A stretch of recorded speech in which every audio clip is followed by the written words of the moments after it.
you are right that the Conservatives have been a little too quiet on this issue.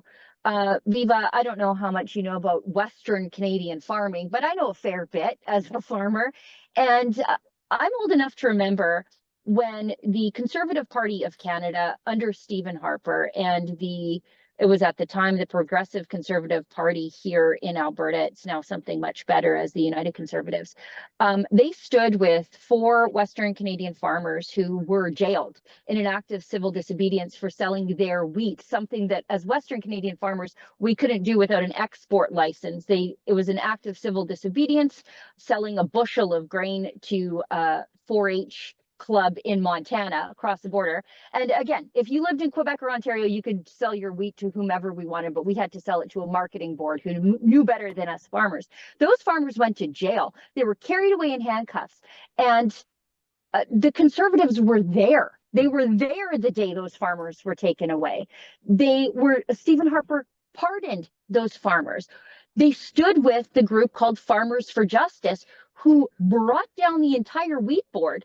Where are those Conservatives now? I just want to know where they're at.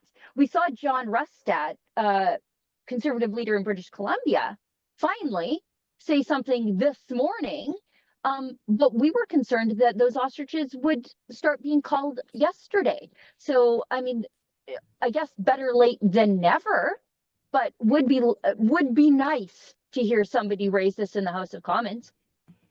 It's obscene. There's no other word for it. It's obscene. You could say at some point, maybe they didn't know how big of a story it was.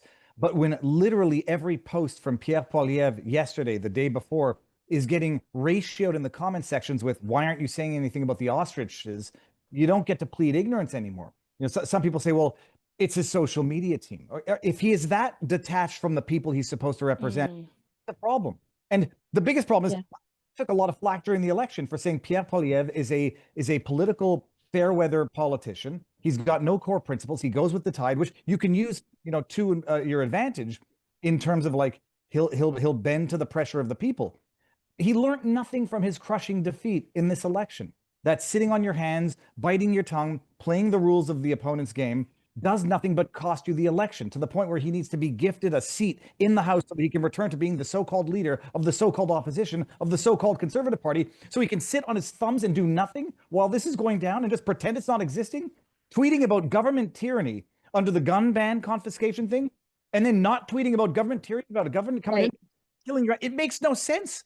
And my bottom line is they need a new leader, because he's burnt the goodwill, any remaining goodwill that he had. But what do I know? I'm just a former PPC guy. Well, I think that what this situation is showing is the distinct break in the feedback loop on all levels of government. Okay, all levels of government are not hearing the people. All of the politicians who are ignoring all of their mentions, Viva, because you're right, they're getting ratioed over this issue, and every minute that they stay silent shows us just what a disconnect there is between the people and the people that we elect to govern us. Okay, and this is across the board. Where was our useless prime minister yesterday as this was going down? Well, he was entertaining the uppity ups at the UN General Council. We could have used Mark Carney on this file yesterday, and as a matter of fact, we could have used the Liberal government of Canada on this file for the last 8 months. Where have they been? Unresponsive to the farmers that they're supposed to be serving. That's where. Yeah, the ag minister and the health minister should both be relentlessly hammered in the House of Commons. And it is frustrating because Pierre Poilievre is now in a largely conservative, a largely rural, deep blue conservative riding in Alberta. If you're tweeting about the gun issue, you've got to be tweeting about this, because this is a huge issue for Western Canadian farmers like myself. It is first the birds, and then, it's just it's a quirky little ostrich farm in the middle of Nowheresville. But it's a hop, skip, and a jump from that to my neighbor's turkey barn, and then to beef, Like, there's Mark Carney. People are saying, Viva, give as much flack to Mark Carney as you do to Pierre Poilievre. I think, no, because this is his plan. This is his this is his whole strategy here. He passport-carrying globalist, prostitute, politician, prostitute, that that Pierre Poilievre should have been calling out and calling that during the election. So I don't expect the Liberals to do anything because this is their plan. Right. They're doing what they want to do. Sure. Yeah. And to there's people out there, and I talk to a lot of people, and some are saying, "What's the big deal? It's just a bunch of birds." I was like, first of all, it could be a raccoon and a squirrel, like we saw in New York. It could be Fred and Peanut. This is about absolute government tyranny, the illogical application of unscientific rules, the misappropriation or disappropriation of property rights of the citizens because some administrative body comes in, the CFIA, which has their tweets protected on Twitter, a government body. Right. We got to kill your animals because they were infected. We don't want to do any more tests. And then they want to still kill the animals 5 months later, even though they're all healthy. And they want to kill them a year later, even though they're all healthy. And they have the backing of the federal court and the Court of Appeal to say, yep, your decision at the time was rational. So let's not look at the evolution of science and facts. Let's just go kill your animals and shut your mouths, lowly plebs. You are subjects and not God-given right-free citizens. This is a problem of government. It's a problem of Canadian government. And the Conservatives seem to be not just silent, but complicit in it. And it's a big.